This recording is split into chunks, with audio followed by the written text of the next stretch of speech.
Dr. Ford came across very firmly as someone who clearly believes she remembers a significant traumatic incident of sexual assault. Judge Kavanaugh, on the other hand, was very fiery in denying it ever occurred. He doesn't deny that Dr. Blasey Ford was sexually assaulted. He's just very clear that it wasn't Judge Kavanaugh who did it. And ultimately, it's the senators who are going to have to evaluate this, not in a legal sense, but in a political sense, in determining whether Judge Kavanaugh deserves to become Justice Kavanaugh.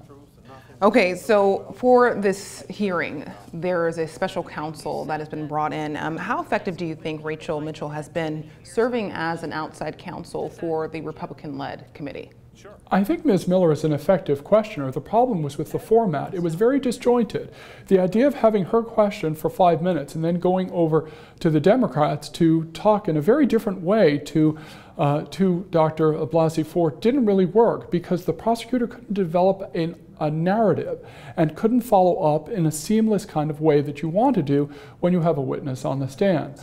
And ultimately, frankly, some of the areas of inquiry didn't quite work. She didn't gain traction because she tried to say, for example, that it was a political hit job that she was being paid, that Dr. Blasey Ford was being paid to make some of these allegations, or was being funded. None of that came out. Ultimately, the inconsistencies that Ms. Miller showed ended up being fairly minor. But again, ultimately, it's going to be for the senators to determine how effective the information she was able to elicit was in determining whether Judge Kavanaugh deserves to be Justice Kavanaugh.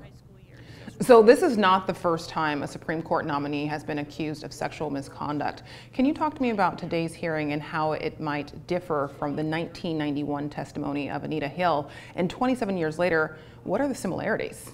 Well, a couple of things. We're in a different moment right now. We're in the Me Too moment. When Anita Hill testified, sexual harassment had only recently been recognized as illegal under federal civil rights law. But the other fundamental thing is that Anita Hill was claiming sexual issues, as it were, in the workplace. This involved sexual misconduct when the nominee was a teenager. And so those two things are quite different.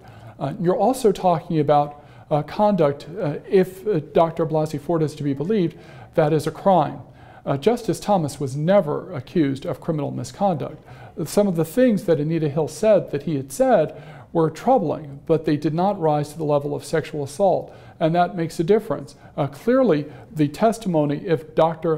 Blasey Ford is to be believed, with respect to Judge Kavanaugh, is going to be more troubling in the broader scheme of things, even though it happened almost 4 decades ago, than the kinds of comments that Anita Hill attributed to now Justice Clarence Thomas.